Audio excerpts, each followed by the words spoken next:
우리 인생이 힘들 때 세상 사람들은 어떻게 이제 극복하나 싶어가지고 좀 구글에 좀 들어가 봤더니 재밌는 내용들이 많이 있더라고요.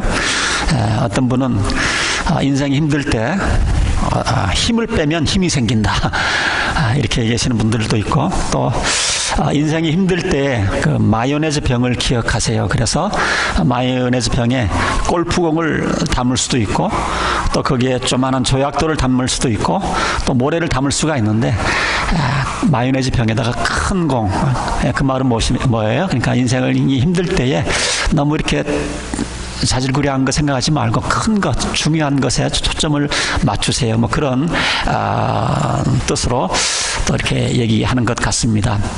우리가 인생을 살다 보면 인생이 힘들고 때로는 무거운 짐처럼 느껴질 때가 있어요. 사업을 하다가 사업에 어려움을 겪든지, 아니면 직장 생활에서 어려움을 겪든지, 아니면 또 건강 문제가 있든지, 아니면 외부적인 원인일 수도 있겠지만, 더 많은 경우에는 우리의 그 마음가짐 때문이지 않을까. 마음이 무너지면 참 인생이 힘든 것 같아요.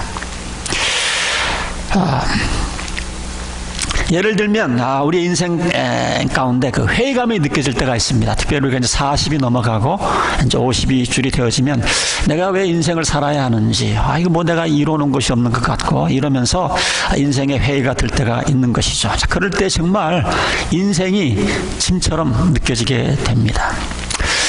또 하나는 우리가 소망을 잃었을 때도 사는 게 힘들고 짐처럼 느껴질 때가 있어요. 내가 처해져 있는 어려운 그런 환경이 개선될 것 같은 그런 기미가 보이지 않고, 또 내가 오랫동안 안고 있는 이 문제가 해결되지 않을 것 같은 그런 생각이 들 때 우리는 절망하면서 우리는 인생을 또 짐처럼 생각을 할 수가 있습니다. 또 하나는 우리가 인생을 살아가면서 그 무력감을 느낄 때입니다. 그럴 때에 정말 이게 뭐 힘이 없는 거예요. 해야 할 일이 있고 이루어야 될 일이 있는데 자신이 없는 겁니다. 건강이 안 받쳐주고요, 여러 가지 능력이 없다고 느껴질 때에 참 사는 게 힘들어집니다. 자, 어떨 때는 이런 것이 한 가지씩 오면 참 좋은데, 이게 이제 이 세 가지가 한꺼번에 오게 되어지면 심한 경우에는 자살까지도 생각하게 되는 모습을 보게 됩니다. 자, 그런데 우리 신앙인들, 우리가 예수님을 구세주와 주님으로 영접을 해서 우리가 예수 그리스도의 제자가 된 우리에게는 이런 회의나 절망감이나 무력감을 느낄 필요가 없습니다. 오늘 본문을 통해서 보시면 우리 주님께서는 이 세 가지에 대한 확실한 대답을 해주셨기 때문에 그렇습니다. 예수님께서는 제자들이 어떤 회의감과 절망감과 무력감에 빠져 있을 때에 거기서 건져주신 그러한 모습들이 사실 오늘 우리가 읽은 본문에 보면 짤막하게 다 이렇게 나와 있는 것을 보게 되어집니다. 예수님께서 체포되시고 한번 상상을 해보시길 바랍니다. 십자가에 달려서 돌아가신 다음에 그 제자들을 한번 생각해 보시기 바랍니다. 그들의 그 회의감이나 절망감이나 이 무력감은 지금 우리들이 겪는 이런 것과는 비교가 되지 않을 것을 우리가 쉽게 짐작을 해볼 수가 있습니다. 여러분, 예수님의 12제자들은요, 그 당시에 예수님에게 모든 걸 다 걸은 사람들이에요. 자기가 가진 직업도 그만뒀죠, 가족도 멀리했죠, 그리고 예수님은 쫓았어요. 그랬던 예수님이 유대인의 지도자들에 의해서 체포가 되어서 어이없이 십자가 위에서 처형이 됩니다. 그때 이 예수님의 12제자들의 그 몰려오는 그 회의감, 절망감, 이 무력감, 여러분 한번 상상을 해보시기 바랍니다. 이 사람들은요, 그 당시에 어떤 빽이 있는 사람들이 아니에요. 그 사람들은 교육을 받지 많이 못한 그런 촌사람들입니다. 주위를 돌아보니까 예수를 잡아 죽인 사람들은 굉장히 똑똑한 사람들이었어요. 무력감을 느낄 수밖에 없습니다. 이러한 제자들을 예수님께서 나타나셔서 그들의 회의를 확신으로 바꿔주시고, 또 그들의 절망을 소망으로 바꿔주시고, 그들이 가지고 있는 그런 무력감을 자신감 있는 사람으로 바꿔줬던 그런 사건이 오늘 우리가 읽은 본문 그 짧은 구절에 다 나와 있습니다. 그래서 오늘 우리가 예수님을 주님으로 영접해서 우리가 예수님의 제자가 되었다고 그런다면 우리도 회의감에서 벗어나서 확신 가운데 살 수 있고, 절망 가운데서 벗어나서 소망 가운데 살 수가 있고, 무기력감에서 벗어나서 우리도 얼마든지 자신감 있게 살아갈 수 있다는 거예요. 있다는 겁니다. 자, 그러면 어떻게 해서 구체적으로 예수님께서 이렇게 제자들에게 이런 확신과 소망과 이런 자신감을 불어 넣어 주셨나요? 자, 본문을 보시면 첫 번째는 부활입니다. 부활. 우리가 기독교에서 가장 중요한 교리 가운데 하나가 이 부활입니다. 아무리 여러분들이 신앙생활 오래 한다 할지라도, 하나님을 잘 믿는다고 할지라도 이 부활 신앙을 갖고 있지 못하면 우리가 어떤 그런 소망 가운데 살아갈 수가 없습니다. 예수님께서는 돌아가신 다음에 부활하셔서 곧바로 올라가신 것이 아니고, 여러분 40일 동안 제자들에게, 많은 사람들에게 나타나셨어요. 그리고 사회까지도 하셨습니다. 우리가 본문 3절에 보면 예수님께서 고난을 받으신 다음에 자기가 살아계심을 여러 가지 증거로 드러내셨는데, 부활하신 예수님을 만난 것은 그냥 한 사람이 본 것이 아니고, 두 사람이 본 것이 아니고, 12제자만 본 것이 아니고 한 500명이 봤다라고 기록을 해주고 있는데, 그 500명이 봤다고 하는 그 구절은요, 고린도전서 15장 3절에 얘기를 해주고 있어요. 제가 좀 읽어드리길 원합니다. 내가 전에 받은 중요한 것을 여러분에게 전해드렸습니다. 그것은 곧 그리스도께서 성경대로 우리 죄를 위하여 죽으셨다는 것과 무덤에 묻히셨다는 것과 성경대로 사흘째 되는 날에 다시 살아나셨다는 것과, 그 다음에 예수님을 위해 나타난 사람들의 명단이 나타납니다. 베드로에게 나타나시고, 그 다음에 12제자에게 나타나셨고, 그 다음에 그리스도께서 한 번은 500명이 넘는 형제 자매들에게 나타나셨는데, 그 가운데는 더러는 세상을 떠난 사람이 있고, 지금 고린도전서를 기록할 때에는 부활하신 예수님을 만난 사람들이 아직도 살아있다, 고린도전서가 쓰여졌을 때 아직도 살아있다, 그 얘기를 하고 있는 겁니다. 그 다음에 보니까 야고보에게 나타나시고, 그 다음에 모든 사도들에게 나타나셨다. 그 다음에 맨 나중에 다리 차지 못한 이 바울에게도 나타났다, 이렇게 얘기를 해주고 있습니다. 예수님의 부활은요, 한두 사람이 본 것이 아닙니다. 예수님의 12제자만 본 것이 아니에요. 500명이 되는 사람들이 보았고, 고린도전서가 쓰여진 그 연대를 보면요, 한 그 서기 55년에서 60년 사이로 보는데, 대부분이 예수님이 그 부활하신 것을 대부분이 본 사람들이 아직도 멀쩡하게 살아 있었을 때에 이 말씀을 기록하고 있었던 것입니다. 그래서 예수님께서는 당신이 살아나심을 보이셨고, 보이셨을 뿐만 아니라 여러 가지로 증명해 보이셨습니다. 누가복음 24장에만 봐도 예수님께서 나타나셔서 어떤 때는 떡을 떼어서 주시기도 하시고, 어떤 때는 성경을 풀어주시기도 했고요, 어떤 때는 당신이 유령이 아니다라는 것을 보이기 위해서 한번 만져봐라, 내 손을 한번 만져봐라, 예꿀이 한번 이렇게 손을 넣어봐라, 이렇게 얘기를 하신 적도 있습니다. 자, 이렇게 예수님의 제자들이요, 부활하신 예수님을 만난 다음에 180도 확 변한 것을 볼 수가 있어요. 과연 이분은 우리가 믿어왔던 대로 정말 그리스도시요 살아계신 하나님의 아들이구나. 제자들이 이것을 확신하게 되었고, 눈으로 보게 되었고, 이젠 이런 확신이 있기 때문에 다들 예수님의 제자들이 어떻게 생을 마감을 했습니까? 다 순교를 했어요. 우리도 인생을 살면서 회의에 빠지지 않고 확신을 가지고 싶으면 우리가 바로 예수님에게 우리의 삶의 근거를 두어야 됩니다. 여러분, 세상 사람들은 인생관, 어디서 그 인생관을 가지고 옵니까? 어떻게 세상 사람들은 그 인생관이라는 것이 형성됩니까? 우리가 예수님을 영접하기 전에 우리의 인생관은 어떻게 형성이 됩니까? 나의 제한된 경험에 기초를 합니다. 아니면 책을 읽어서 빌어들은 남의 이론이나 철학에 기초를 해서 우리가 인생관을 가지고 있습니다. 거기다가 상식이 조금 가미가 되고, 또 얄팍한 자기 어떤 논리가 들어가서 형성된 것이 우리의 인생관입니다. 그런데 이러한 얄팍한 인생관, 이것이 세상이 좀 잘 굴러가고 일이 잘 풀리면 내 인생관 괜찮구나, 이렇게 생각을 할 수가 있습니다. 그러나 우리의 삶에 어떤 어려움이 닥치고 내가 결정을 내리지 아니하면 안 될 중요한 결정을 내리게 되고, 무엇보다도 누구나 직시하지면 안 되는 죽음이라는 문제가 왔을 때는 여러분들이 가지고 있는 그 얄팍한 인생관 아무것도 아닙니다. 회의에 빠지지 않을 수가 없어요. 내가 제대로 살고 있는 것인가? 어떻게 사는 것이 옳은 것이냐? 죽고 난 다음에 무슨 일이 벌어질 것인가? 죽고 난 다음에 무슨 일이 기다리고 있는가? 우리의 삶이 나의 경험이나 책에서 읽은 남의 철학이나 내 논리의 상식에 기초하는 동안은 우리의 인생은요, 언젠가는 여러분들이 회의에 빠질 수밖에 없습니다. 그렇기 때문에 우리의 삶은 부활하신, 죽었다가 다시 부활하신 예수님에게 기초되어야 돼요. 그러지 않는 한 여러분들이 가지고 있는 그 인생관은 언젠가는 무너지게 되어 있습니다. 예수님께서는 죽음을 이기시고 부활하셔서 인생의 가장 중요한 문제, 우리가 어디서 왔고 어디로 갈 것이며 우리가 어떻게 살아야 할 것인가에 대한 대답을 줄 수 있는 분 예수님밖에 없으세요.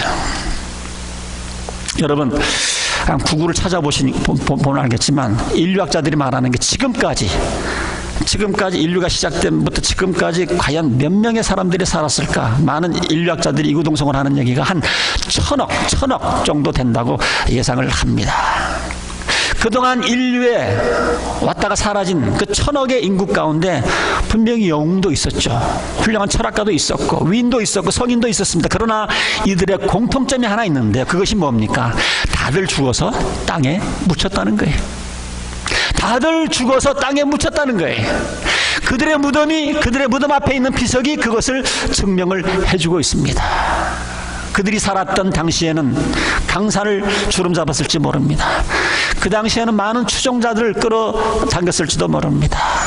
또 그 당시에 삶에 도움이 될 만한 어떤 그런 이론들을 전개해서 많은 사람들에게 또 좋은 영향력을 주었을 수도 있습니다. 그러나 그들은 죽음 앞에서는 무력했던 거예요. 그들이 제시한 의견이나 생각은 이 현세를 사는 데는 조금 도움이 될지 모르지만 인생의 근본적인 문제, 우리가 어디서 왔고 어디로 가며 어떻게 살아야 되는지 문제에 대해서는 그 사람 자신들도 답이 없다는 것을 그들의 죽음이, 그들의 무덤이 증명을 해주고 있는 겁니다. 그런데 예수님은 부활하셨어요. 그래서 이분은 하늘로부터 온 분이고 하나님이 보낸 분이시고 인생의 모든 문제의 열쇠를 쥐고 있는 분이라는 것을 스스로 증명을 해 보이셨습니다. 여러분, 예수님의 부활은요, 이론이 아니에요. 여러분, 예수님이 죽으셨다가 부활한 것을 어떤 이론으로 받아들이시면 안 됩니다. 예수님의 부활은 변화된 예수님의 제자들의 삶이 증명하고 있어요. 이분들의 기록이, 성경에 기록을 해주고 있는 이분들의 기록이 증명을 해주고 있습니다. 그리고 그 당시 성경 이외에 당시에 쓰여진 역사적인 많은 문헌들, 여러분들 좀 지식인들 가운데는 성경 이외에 정말 예수라는 인물이 실제적인 인물인가, 정말 이 사람이 죽었다가 살아난 그런 문서들이 성경 외에도 있는가, 그걸 뒤적뒤적 찾다가 역사 가운데 예수가 실제적인 인물이라는 것을 발견하게 되어지고 성경책 외에도 예수라는 사람이 죽었다가 살아났다가 하는 그런 기록들이 발견된 것을 보고 예수를 구세주 주님으로 영접한 그런 지식층들도 있습니다. 우리가 우리의 삶의 기초나 나의 경험이나 책에서 읽은 철학이나 나의 논리에 두지 아니하고 우리가 그리스도에게 둘 때만이 비로소 우리는 확신 있는 삶을 살아갈 수가 있어요. 이거 흔들리면요, 이런 것을 우리가 알지 못하면 우리는 아무 때나 흔들릴 수밖에 없는 그런 삶을 살아갈 수밖에 없어요. 사랑하는 성도 여러분, 혹시 여러분들 그동안 인생을 살아가면서 회의를 느끼고 계신 분이 계시면 지금 내 인생의 그 인생관의 그 근거가 무엇인가? 어떤 사람이 쓴 그 철학책, 어떤 종교인이 얘기한 그런 종교관, 그게 조금은 도움이 될지 모르지만 그러나 우리의 죽음 문제를 뚜렷하게 확실하게 얘기해 줄 수는 없습니다. 부활하신 예수님에게 우리의 삶의 근거를 두어야만 우리가 회의감에서 우리가 벗어날 수가 있어요. 자, 두 번째로 우리가 절망 가운데 있는 제자들을 예수님께서 어떻게 도우셔서 소망을 갖게 하셨는가. 자, 제자들이 가지고 있었던 소망, 우리가 가질 수 있는 소망의 근거가 무엇인가. 그것은 뭐냐면요, 예수님의 재림입니다. 요즘 강단에서 예수님 다시 온다고 하는 이 예수님의 재림에 관한 설교를 많이 하지 않고 있는데 저는 1년에 그래도 한 몇 번은 꼭 예수님의 재림에 관한 설교를 하려고 노력을 하고 있습니다. 예수님의 재림, 예수님께서는 부활하셔서 40일 동안 동해 번쩍 서해 번쩍 제자들에게 나타나시고 그 다음에 하늘로 승천을 하셨어요. 오늘 우리가 읽은 9절에 보니까 이렇게 설명을 합니다. 이 말씀을 하신 뒤에 주께서 그들이 보는 데서 들려 올라가시니 구름에 쌓여서 보이지 않게 되었다. 저는 예수님께서 이 승천하실 때 그냥 로켓처럼 샥 올라갔다고 생각을 하지 않습니다. 너무 놀래키지 않으려고 아마 살살 이렇게 올라가지 않았나. 그래서 구름 위로 올라가서 이제 없어지지 않았나. 그런 생각을 합니다. 우리가 살고 있는 이 우주, 가시세계라고 그러죠. 보는 가시세계. 보통 과학자들이 말하기를 물리세계는 4차원의 세계라고 말합니다. 4차원의 세계. 그래서 공간 3차원에다가 시간을 하나 더 보태서 그것을 우리가 물리적인 세계라고 하는데, 그러나 물리적인 세계만 있는 것이 아니고 우리는 영적인 세계가 있다는 사실을 또 아셔야 됩니다. 이 영적인 세계라고 하는 것은 우리가 이해하고 있는 이 물리세계를 포함한 더 높은 차원의 세계입니다. 예수님께서 부활하신 다음에는 이 물리적인 세계와 이 영적인 세계를 왔다 갔다 하신 것 같아요. 왔다 갔다 하신 것 같아요. 그래서 예수님께서 하신 그 표현을 빌리면 40일 동안은 영적인 세계와 이 물리세계를 왔다 갔다 하셨어요. 그래서 40일 동안 예수님께서 뭐예요? 제자들에게 나타나셔서 무엇을 하셨습니까? 예수님께서 사신 것을 증명해 보이신 거. 또 계속해서 짧은 시지만 어떤 사역을 하셨던 것을 봅니다. 3절에 보면 예수님께서 고난을 받으신 뒤에 자기가 살아나심을 여러 가지 증거로 드러내셨다. 그는 40일 동안 사도들에게 여러 차례 나타나시고 하나님 나라를 두고 여러 가지를 말씀하셨다. 그리고 그 40일 동안 부활하신 다음에 하나님의 나라에 대해서 가르쳤다라고 기록을 해주고 있는데, 자, 예수님이 부활하신 다음에 또 이 40일 동안 가르쳤던 것은 특별한 내용이겠죠. 특별한 내용이겠죠. 그 내용이 뭘까요? 4절에 보면 예수님께서는 사도들과 함께 계실 동안에 그들에게 명하시기를 너희는 예루살렘을 떠나지 말고 내게서 들은 아버지의 약속을 기다려라. 요한은 물로 침례를 주었으나 너희는 여러 날이 되지 않아서 성령으로 침례를 받을 것이라. 그 다음 8절에 보면 그러나 성령이 너희에게 내리시면 너희는 권능을 받고 예루살렘과 온 유다와 사마리아와 그리고 마침내 땅끝까지 내 증인이 될 것이다.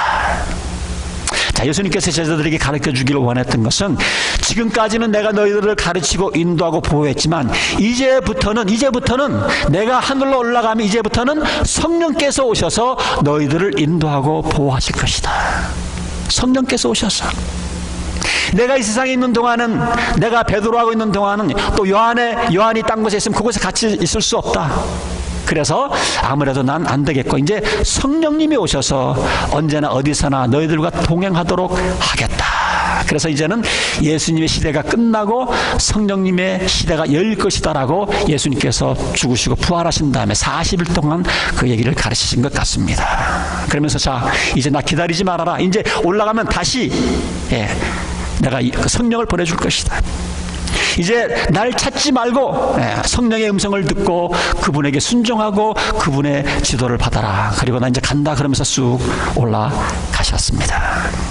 그리고 이제 올라가신 다음에 천사들을 보내시죠. 10절에 보면 예수께서 올라가실 때에 그들이 하늘을 쳐다보고 있는데 갑자기 흰 옷 입은 사람들이 그들 곁에 서서 갈릴리 사람들아 어찌하여 하늘만 쳐다보고 서 있느냐. 너희를 떠나서 하늘로 올라가신 예수는 하늘로 올라가신 것을 본 그대로, 여기 중요한 것은 여기에요. 너희들이 지금 올라간 것을 본 그대로 다시 오시겠다. 다시 오시겠다. 예수님이 다시 오시리라. 그래서 여러분들 초대교회 교인들은요, 인사말을 그 당시 그들이 쓰던 그 아람어로 마라나타라는 그 인사말로 인사를 했어요. 그 뜻은 뭐냐면 예수님이 곧 온다는 얘기예요. Come our Lord라고 하는 그런 뜻을 가지고 있는 이 마라나타. 그리고 여러분들 신약 성경에 보면 예수님께서 다시 오신다고 하는 얘기가 무려 300번이 넘습니다. 성경은 예수님의 재림에 대해서 많이 얘기를 해주고 있다는 것이죠. 그럼에도 불구하고 우리는 예수님의 재림에 대해서 우리는 그렇게 중요하게 생각을 하지 않습니다. 여러분, 예수님은 다시 오세요. 내가 먼저 죽어서 주님 앞으로 가든지 아니면 내가 살아있는 동안에 예수님께서 다시 오시든지 예수님은 재림하십니다. 여러분, 이것이 우리의 소망의 근거가 되는 거예요. 우리는 이런 소망이 있기 때문에 절망할 수 없는 거예요. 여러분 인생을 살아가면서 얼마나 억울한 일 많이 당합니까? 억울한 일 많이 당하잖아요. 어떤 분들은 인생을 살아가면서 뜻하지 않게 누명을 쓰면서 살아가는 사람들도 있습니다. 지난주 신문에 보니까 한 60년대 말에 아주 한국을 들썩했던 그 이수근 간첩 사건이 있었는데, 이게 중앙정보부에서 조작된 사건이다, 무죄를 선고를 해버렸습니다. 오랫동안 누명을 쓰고 있었어요. 그러나 이런 누명들, 오명들, 예수님께서 다시 오시면 여러분들의 그 오명을 벗겨주시고 누명을 벗겨주시고 여러분들의 명예를 회복시켜 주실 것이다. 여러분들이 불의하게 탄압을 받고 있습니까? 언젠가 예수님께서 오셔서 악한 자를 벌하시고 여러분들을 자연스럽게, 자유스럽게 해주실 날이 올 것입니다. 우리가 신앙생활하면서 우리가 절망 가운데 잊지 말아야 될 것은 이런 예수님의 이 재림에 관한 이런 확신이 있을 때에 우리가 소망을 가질 수가 있는 것이죠. 예수님의 부활도 우리의 신앙이 아니고 역사적인 사실이라고 한다 그러면 예수님께서 다시 오실 것이라는 것도 역사적인 사실이라는 것을 우리는 믿을 수가 있는 겁니다. 믿을 수가 있는 거예요. 여러분, 예수님 다시 오십니다. 우리 한번 2000년 전에 우리 초대교인들이 인사했던 것, 우리 이 시간 한번 옆 사람들에게 한번 해주시길 바랍니다.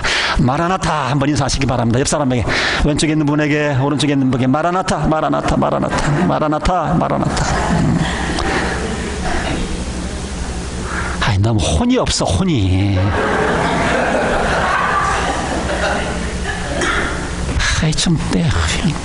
축구하는 사람들도 보면 혼을 실어서 축구한다고 지난주 기사에 보니까 그렇게 나왔던데.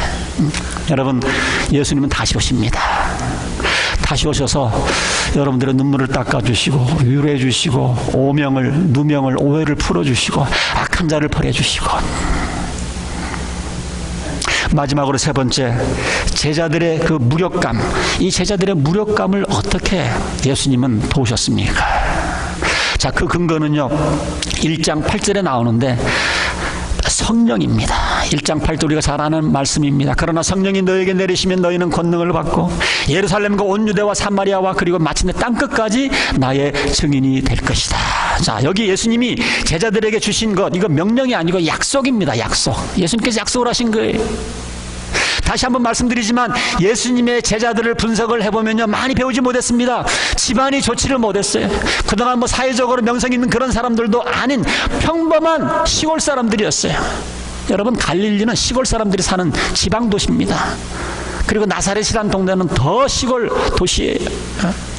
이런 사람들에게 하나님께서 무엇을 약속하셨냐면 성령이 내리시면 너희가 권능을 받고 예루살렘뿐만이 아니라 온 유대와 사마리아와 땅끝까지 복음을 증거하게 될 것이다. 야, 이게 놀라운 말씀이에요. 놀라운 말씀. 여러분, 예루살렘은 어떤 곳입니까? 여러분, 예루살렘 뭐 이렇게 좋은 도시가 아니에요. 예루살렘은요 예언자가 왔을 때마다 예언자들을 돌로 때려 죽인 곳이 이 예루살렘인 거예요. 예루살렘 성제라고 그러지만 그 당시에는 이 무서운 곳입니다. 하나님의 아들인 예수님이 오셨을 때에 예수님을 십자가에 못 박아 죽인 사람들이 사는 곳이 예루살렘입니다. 이 사람들은 배운 사람들입니다. 권력을 가진 사람들입니다. 재력을 가진 사람들입니다. 예수님의 제자들 거기서 게임이 안 되죠. 게임이. 그러나 주님께서 무슨 말씀을 하셨습니까? 성령이 내리면 너희가 권능을 받고 예루살렘에서 기죽지 말아라. 너희가 나의 증인이 될 것이다. 그 다음에 예루살렘, 그 다음에 유다는 어떤 곳입니까? 예수님을 배반했던 가룟 유다의 고향이 바로 유다예요. 유다. 또 사마리아는 어떤 곳입니까? 유다 사람들을 싫어해서 갈릴리 사람들이 명절을 지키기 위해서 그 지역을 통과하면요 돌을 쳤던 사람들이 사마리아입니다. 그래서 진짜 유대인들은 거기를 이렇게 직통을 안 하고 돌아다녔어요. 그런데 성령이 임하면 그 땅에서도 너희들이 복음을 전할 것이다. 이러한 곳에 너희들 촌사람들 너희 11명이 가서 증인이 될 것이다. 엄청난 약속을 지금 제자들에게 하고 있는 것입니다. 자, 그런데 이 약속의 말씀은 예수님이 제자들에게만 한 것이 아니에요. 우리 모두에게 주어진 약속의 말씀입니다. 우리의 삶이 목표가 예수님께 영광 돌리는 것이, 하나님께 영광 돌리는 것이 삶의 목표라고 하면 성령님께서 우리의 삶을 인도해 주셔서 예수님의 증인이 되게 성령께서 그렇게 만들어 주실 것이다. 이렇게 예수님께서 약속하셨습니다. 내가 할 수 없는 일, 내가 감당할 수 없는 일, 내 능력과 내 경험과 내 지식으로는 할 수 없는 일을 성령께서 하게 하실 것이다. 그래서 우리가 하나님께 영광 돌리는 것이 우리의 삶의 목표라고 그런다면 이런 능력들이 우리의 그 직장 생활에서 또 가정에서 또 그 사업에서 이게 나타나게 되어 있습니다. 성령님께서는 우리의 삶의 목표가 주님께 영광 돌리는 것이 됐을 때에 내 성업에 같이 해주셔서 조그맣고 크고 작은 이런 기적을 베풀어 주셔서 어찌하든지 우리들을 그리스도의 증인으로 만들어 주시겠다. 예수님께서 약속하신 거예요. 약속하셨어요. 그래서 여러분들이 인생의 목표가 하나님께 영광 돌리는 게 목표라고 그런다면 하나님께 영광 돌리는 게 목표인데 우리 집안이 깨져서 우리 자녀들이 잘못돼서 우리 자녀들이 불량배가 돼가지고 이러면 하나님 안 믿는 사람들이 하나님 살아계신 걸 어떻게 존재를 증명합니까? 그렇기 때문에 우리는 하나님께 영광 돌리는 것이 우리들의 삶의 목표가 됐을 때에 성령께서 역사해 주셔서 우리 가정생활도 축복해 주시고 자녀들도 축복해 주시고 내가 하는 일 하나님께서 축복을 할 수밖에 없는 겁니다. 그래서 우리가 자신 있게 살아갈 수 있는 이유가 바로 여기에 있습니다. 여기에 있습니다. 나에 대한 자신이 아닙니다. 내 안에 계신 그리스도, 내 안에 계신 성령님, 예수님을 영광되게 하기를 원하는 그 성령님의 말씀에, 그 음성에 우리가 순종해서 살아가게 될 때에 이런 일이 가능하다라고 한 겁니다. 우리들의 저희 교회도 특별한 사람들이 이렇게 모이지 않았습니다. 많이 배웠거나 많이 가졌거나 사회 명성을 떨친 사람들이 우리 교회의 구성원들이 되지 않습니다. 정말 우리 평범한, 정말 미국의 한인 이민자 평범한 사람들이 이렇게 우리가 교회 멤버로서 우리가 구성되어 있지만, 그러나 우리 교회에서 이런 평범한 사람들로 모여 있지만 초자연적인 삶을 살 수가 있다고 하는 그런 확신을 가질 수 있는 이유가 바로 여기에 있는 겁니다. 사랑하는 성도 여러분, 나는 왜 이렇게 무력하지? 너무 무력감 가운데 여러분들 계속 오래 있으면 안 됩니다. 물론 지혜가 모자랄 수가 있고 체력이 딸릴 수가 있고 능력도 모자랄 수가 있습니다. 그러나 내 삶의 목적이 분명하면, 내 삶의 목적이 주님께 영광 돌리는 것이 분명하면 그리스도를 죽음에서 살리신 성령님께서 우리 안에서 반드시 역사합니다. 그래서 우리의 삶 가운데 크고 작은 그런 기적을 베풀어 주십니다. 사랑하는 성도 여러분, 더 이상 우리가 회의 가운데 살면 안 돼요. 이게 가끔은 괜찮지만 이게 지속되면 여러분들이 믿음이 없다는 증거예요. 우리는 회의 가운데 살 필요가 없습니다. 우리의 삶의 목표를 부활하신 그리스도에게 딱 맞추면, 이분은 어떤 분이에요? 죽음을 이기시고 부활하신 분입니다. 우리가 어디로 와서 어디로 가야 할지를 확실하게 하시는 분이세요. 인생의 가장 중요한 열쇠를 가지시고 계신 분이라는 것을 증명해 보이셨습니다. 여러분, 그분에게 우리의 삶의 이 파운데이션, 기초를 세우시길 바랍니다. 그리고 우리는 절대 절망할 수가 없습니다. 세상엔 고난도 있고 좌절도 있고 핍박도 있겠지만 우리의 인생은 어떻게 하든지 해피엔딩으로 끝나게 되어 있습니다.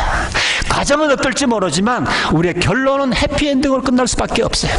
언젠가는 주님께서 오셔서 잘못된 것을 바로잡아 주시고 내 억울함도 풀어주시고 누명도 벗겨주시고 우리의 모든 고통과 고난을 포상해 줄 날이 반드시 있습니다. 우리 성도님들, 고난과 핍박 가운데 절망하지 마시기 바랍니다. 기뻐하시고 오히려 감사하시길 바랍니다. 그리고 우리 안에 계시는 성령님께 순종하셔서 여러분들의 목표가 무엇을 하든지 어느 곳을 가든지 예수님께 영광되는 것이 여러분들의 목표라고 그런다면 우리는 부족하지만 우리들의 삶을 통해서 하나님께서, 예수님께서 큰 일을 이루실 것을 우리가 여러분들 확신하시고, 오늘 우리가 성찬식을 하게 되어지는데 오늘 성찬식을 통해서도 예수님 멀리 계신 예수님이 아니고 우리가 이 떡을 나누고 차를 함께 나누면서 예수님이 지금 나와 함께 하시고 지금 나와 같이 가시는구나, 이 사실을 여러분들 깨닫으셔서 소망 가운데, 자신감 가운데 살아가시는 우리 성도님들이 되시기를 주님의 이름으로 축원드립니다. 우리 함께 기도하면서 우리 성찬식을 준비하도록 하겠습니다. 기도하겠습니다.